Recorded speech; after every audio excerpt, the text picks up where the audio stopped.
Iran ইসরায়েলের যুদ্ধ কি এখান থেকেই শেষ? ভারত মহাসাগরের কাছে অর্থাৎ ভারতের সীমানার কাছে আমেরিকা ইরানের যুদ্ধ বিমান এরিস ডেনাকে মিসাইল দিয়ে ডুবিয়ে দিয়েছে। কি ভারতকে এক্ষেত্রে চুপ থাকা উচিত ছিল? ইরানের বিদেশমন্ত্রী যুদ্ধ জাহাজে হামলার পর টুইট করেছেন, আমেরিকা ইরান থেকে 2000 কিলোমিটার দূরে থাকা যুদ্ধ জাহাজে হঠাৎ হামলা করে দেয়, যেটি ভারতের নৌসেনার মেহমান ছিল, যেখানে 130 জন ইরানি নাবিক উপস্থিত ছিলেন। কোনো অগ্রিম সতর্কতা জারি না করেই আমেরিকা আন্তর্জাতিক সমুদ্রে হামলা করে দেয়। আমার কথাটি মনে রাখবেন, আমেরিকাকে এর জন্য বহুমূল্য দিতে হবে। ইরানের বিদেশমন্ত্রী এক্ষেত্রে ভারতের চুক্তি নিয়ে কোনো কথা বলেননি, যা আশাও করেনি ইরান। কেননা ভারত সরকার সবসময়ই ভারত মহাসাগর নিয়ে নিজেকে অভিভাবক হিসেবে পরিচিত করিয়েছেন। কি এই কারণেও ভারত সরকারকে আপত্তি জানানো উচিত ছিল না?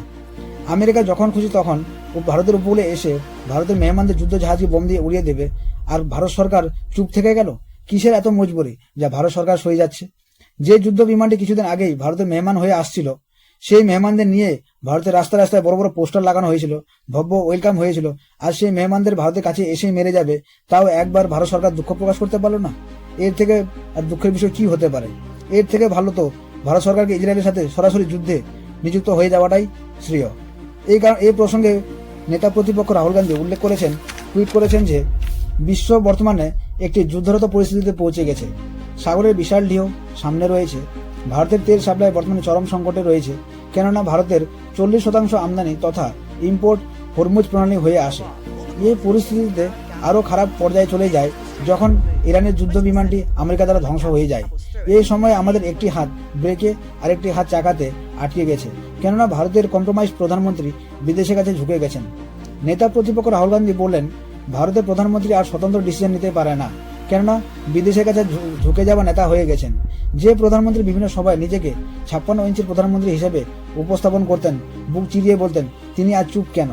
এর থেকে তো ভালো আমাদের ইন্দিরা গান্ধী ছিলেন, যিনি 1971-এ ভারত তথা ভারতের দুশ্মনকে পাকিস্তানকে দুটি টুকরে এক রাতে ভাগ করে দিয়েছিলেন।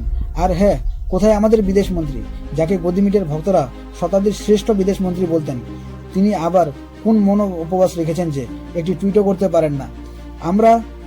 আমরা তথা সমস্ত দেশবাসী এই বিষয়ে আমরা দুঃখ প্রকাশ করছি, কিন্তু ভারতের যখন খুশি তখন আমেরিকা টেরিফ লাগাবে, কত % টেরিফ লাগাবে, স্যাংশন লাগাবে, তাও কিন্তু কোনো রকমের আমাদের বিদেশমন্ত্রী একটা টুইট পর্যন্ত করতে পারেন না। এ কেমন বিদেশ নীতি ভারতের?